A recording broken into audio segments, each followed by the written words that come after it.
One of these two gets knocked out right now. I would never admit to your disappearance in any sort of way.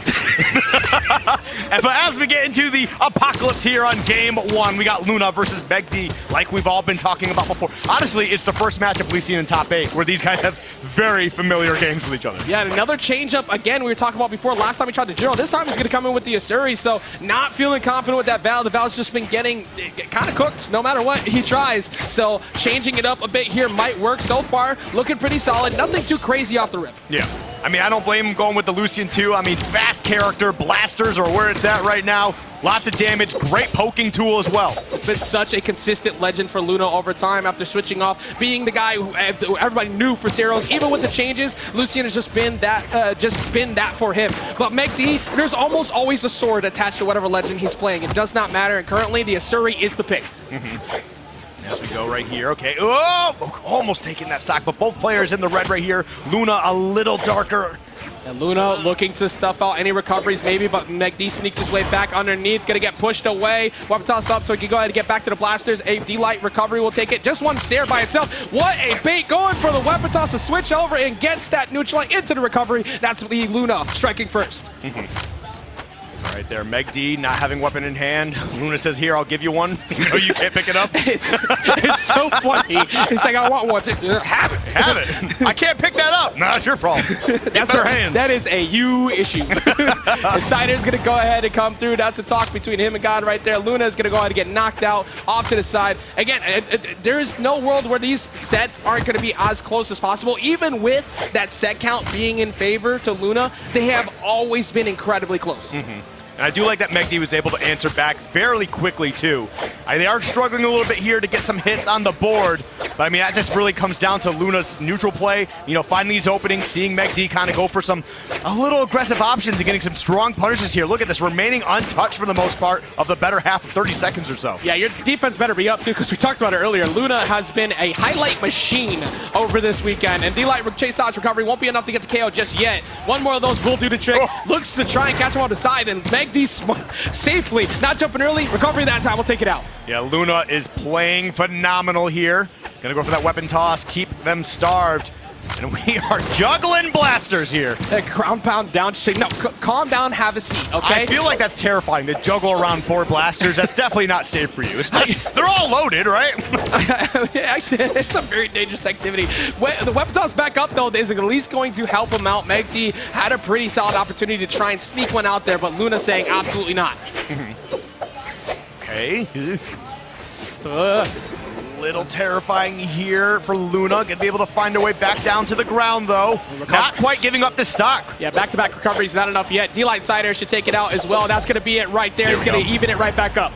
I do like that from MegD. It has been looking a little bit worrisome, but every time they've lost a stock, they kind of bunker down a little bit and find a way to turn it around, even things up, at least in terms of stocks here. Now it's just a matter of trying to take that lead, right, and try to close out this game one. Like we said earlier, I mean, the timer right next to MegD's name, he's not afraid to play to it. If he's got to take time to get you to slow down and start to reestablish something in the game, it's going to happen, which is one of the best ways to maybe try to frustrate a player to get you to approach. And Luna is one of the few who understands how to play around that, but that's also why we're so incredibly close, because MegD has been figuring out of late how to finally get in on Luna. Yep. There we go, getting a few strong hits here. Both of them playing extremely careful. This is the last stock of game number one, making sure they're very choosy about when they go in. Dare to nair from MegD, getting at least a 2-piece, recovering back on the Luna, getting a bit more damage. MegD has been finding more of the straight hits by comparison here, Skiff. There we go, gets rid of the guitars, picks up the blasters once again, and this is where, you know, Luna's been really killing it literally lately. Picked it up and just immediately, I started blasting. And MegD chasing high, looking for that nair off the top, and there goes Luna again. Whoa! Almost, he catches the dodge, my recovery, and Luna says, cut it out, as he takes game number one. That was so clutch at the end there, too, because I was sitting there, I'm like, oh, MegD's got him on the ropes. He's making him dance all over the place. I was like, that's going to be it. MegD's taking game one, and then Luna just making him dance, literally. Pop, pop, pop. Dance for me. You were talking about it yesterday, too. Look at that $5.99 to each. You cannot have asked for such a close set. These two are the epitome of just playing against each other all the time. The ultimate rivalry going around now. Even damage all the way through, but that perfect chase, not committing the first time to the dodge. As soon as he saw it, burns it, oh, you're mine, and finally chased after him. Luna just barely closing that out because MegD was picking it up a ton at the end. But here we go as we push forward into game 2 here. And honestly, I don't think MegD should feel any sort of discomfort, right? You played a good game. Look at the stats, 599 across the board. You guys literally played even. It just came down to that last hit, right? This is almost exactly like a painted picture from what we saw with San Diego. That was a game 5 set. Like an oil painting, or? Yeah, well, actually, digital.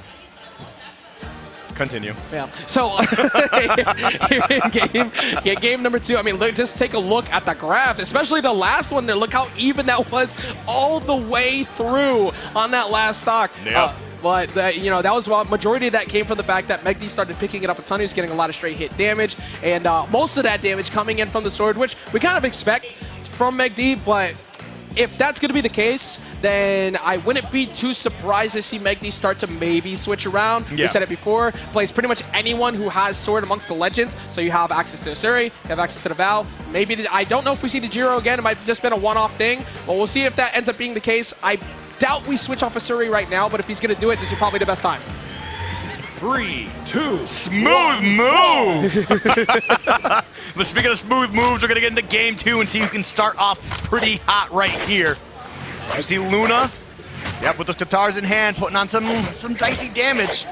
And Luna trying to consistently, whenever they're scrambling up against each other, usually walks away with more of the nairs than anything and getting a lot more out of the ditto here between these two weapons. Every time Katars are up, it's usually Luna that has more, but the blast is coming through, looking for an end light, doesn't find it off the GC end light. MegD able to walk away from a pretty decent string and actually answering right back. Yeah, look at this. You can tell how much more comfortable MegD is here, and that's what I wanted to see. Look, it might have dropped game 1, but how close it was, you're like, all right, I can play here. I'm feeling confident. I'm trying to keep this streak going. Yeah, it was the epitome of it could have gone either way. Yeah, it really could have. $5.99? Yeah, one mistake, one singular mistake, and it would have been MegD's game instead. But here comes Luna coming through, trying to catch him, going up a little bit early. Won't be enough. That would have been the KO. But once again, very even. Recovery won't be enough just yet. Looking to catch him on the way back off, but MegD evading all of the delights. Oh. Okay. Right now, dancing back and forth here. Okay, does get the air, trying to close it out. Oh, tries to go for the GC, not gonna be able to get it. That was so close, Skip, and that's gonna be a delight recovery. That will not be enough to take it off the top yet. That one will do it though. MegD striking first. One, a two. A three. Wasn't a third, but yeah. Oh, there'll be a third somewhere. Yep, trying to answer right back though. And again, we are seeing this deep red come out of here. Some of these players today are really extending these stocks. Yep. Also, I saw in Luna's body language as well. After he got KO'd, he had that like hands to the air, like, come on, man, like cut this out. And he was able to minimize that damage there, going to the second stock. But once you start to see Luna get a little bit frustrated, that's usually when he gets pretty explosive on some of his dodges. And I'm wondering if MegD's going to start hunting for that. Oh, absolutely, I would. If I see my opponent even having the slightest bit of tell, I'm doing the same thing over and over. Listen, the game is not about what you can do with your fingers, it's all about the mental game as well. Hey, it starts as soon as you sit down, not when you're at the character select screen. If it ain't broke, don't fix it. And if you see that they're out there showing visibly that they're frustrated, take full advantage of that. But it's insane once again how this damage has been so even throughout both. We're at the 5-minute 45-second mark, and Luna just now slightly took a lead. Nope. There we go, continuing to put a lot of damage back and forth here, but Luna, man, really doing a good job after losing that first stock and bunkering down, trying to find a way to extend this lead ever further. They're just kind of throwing that out, man. Yeah, that's what we expect to see, which has been rather minimal so far. That Qatar D-Sig is one of the main options that you're going to see, mostly out of why they're picking up Lucian in the first place. We're going to go ahead and see Luna take that off the top. MegD finally losing a bit of a lead there, but the way they've been playing Skiff once again, I do not think that this stock is going to remain there that much longer for Luna. I do like the Qatar leapfrog that they were playing there for a little bit too. They throw out the same move ever, just jumping over each other trying to get an opening. But either way, MegD trying to find a way to close the stock out. That's not going to be enough. Oh, I like that elusive gameplay from Luna, finding a way to extend the stock ever further. Hovering just down enough rather than committing early to avoid that dare is quite literally why Luna is still holding on to the stock. But he drops the side air. Recovery won't be enough yet. MegD is just not getting lucky on these KO confirms to try and close it out. And another doesn't get the right hit he needs for recovery to take this out. All right. Ooh. Oh man, this is actually getting a little bit scary there. Okay, that should absolutely close that one out as we see. But again, look at the deficit already. I mean, I know we know MegD for their defensive gameplay, and they probably have no problem really trying to kite Luna around, but Luna's opening with these blasters. We saw it last game, right? Yeah. He's gonna find a way to close this out here. Can you stay alive? That's what it really comes down to. Like we said before, I thought it was gonna be the same setup. It was looking close. And body language again, you know, is looking down. The Luna with a deep breath, but MegD has just completely been calm the whole time. That, however, will not make you feel that much better. That side air comes through, weapon toss up, forces him to have to recover, makes him burn the dodge because the weapon toss was right there. Thought maybe he would swing earlier, but the side air comes through, and Luna moves up in the set 2-0. That was such a crazy like edge guard. The setup was so clean. You get the second weapon, toss it up in the air. That toss was beautiful. Yeah. That was slow pitch softball at its finest, right? Yeah. You're gonna strike out. Yeah, you're gonna strike out here, and I'm gonna make sure I put you down. It's insane watching the layers that they have to go through just to make them get them to make a mistake. Because we look back at game 1 where he was able to sneak it out, but here, weapon toss up. You're forced to, after bringing that jump, two jumps down. He's right in front of you, so you figure maybe he's gonna look for a landing punish. You gotta guess correctly. Luna guessed perfectly, and he was able to force it to a 2-0 lead. Yep. And I think it might have been that situation where, like, while they're off stage, they were worried about touching the wall. Because if you gone to the wall, you wouldn't have been put in that position at all. However, you got to deal with Luna now just having the advantage of you, possibly a spike coming up. Yeah, and something we were talking about before was if a switch was going to happen, most likely Val would show back up. The guitars were not really in. That last game was much more difficult for him to get in. The sword was already what got it done, so you might as well go with the legend that has gotten you all of this this great run of late, especially here this weekend. Yeah, absolutely. I mean, like you said, if it ain't broke, don't fix it. I understand why we went with the Suri to start things off here, but yeah, obviously a change needs to be made. And also having the gauntlets too, you get to control the space a little bit better. It may not be quite as fast as you know, the Katars, but I mean, the upside here is you can get some stocks a lot earlier, which I feel like MegD was struggling with. Yeah, I was going to say, outside of those end lights from Jab, he's going to have to deal with the deficit to start here. But the sword gameplay is going to be a lot better. I think the neutral sig is going to be a little bit better to try and get Luna to stay grounded. But the gauntlets will help him with some of those recoveries off the top, which he just was not finding at all with the guitars. Yeah, Luna just continues their godlike run here on the elimination side of bracket. A potential 3-0 coming up here unless MegD has something to say about it. All right, I like that attempt there. No punish out of it. Luna just trying to play simple, not trying to let himself get blown up by a big punish here. D-Light recovery probably won't do it yet because we've already seen a couple times that it has just been not early enough. So MegD finding these straight hits, looking for that D-Light, does not find it off the top platform because that one would have been enough with how high he was. Okay. Ooh, tough spot there. Wow, still living. I'm kind of shocked here. MegD now on the defensive. Oh, that could have been so insane. We were pixels off from the crazy combo. Man was so ready to get a perfect setup, and that would have been amazing, but the GCD Light recovery will go ahead and strike back. MegD took a lot of damage beforehand. It could have been a 3-stock to 1 victory, his lead as well. Yo, he alley-ooped it to himself. That was so crazy. That was one of those I'm nice type setups. I'm nice. I was a little off, but I'm nice with it. I know where I'm at. And that's got to be a little bit of mental damage too. Going for like a combo like that. Okay, they are definitely freestyling here a little bit, right? MegD's definitely got to be thinking about that one a little bit. Oh, that's so funny. Grabbed the gauntlets and said, my hands are greater, bro. Just came in and just squared up, dumped him in the face. Neutral light coming through. The recovery will be it, and that's going to push him up in a 2-1 lead. Skip. Barely any damage on the second stock. It's looking like it could potentially be a 3-0. And I do like that too. I thought we were going to see Luna stick with the blasters to try and close this out, but no, actually sticking with the Katars instead, and I get it. Especially because now you see these gauntlets coming up here. You're able to kind of have that frame data advantage to try and really put down a lot of pressure, build up a lot of damage, and then, okay, there they go. You should be getting the blasters next maybe, and that could really help you out. If he went for unarmed GC neutral sig up top after making him burn a dodge from that weapon toss, I would have just went over there and handed him the trophy. Like, yeah, you got it, bro. You hand him the trophy, and everybody on winner's side's like, what do you mean? Don't worry about it, all right? MegD trying to find that D-Light again off the side. He cannot find an opening right now. We mentioned it before. It's just pretty much been the sword that's gotten anything started. Neutral sig will finally come through, but you gotta be feeling kind of frustrated when that still was not enough to get it back to even. And that was like a huge sick call out too, but now we see these blasters.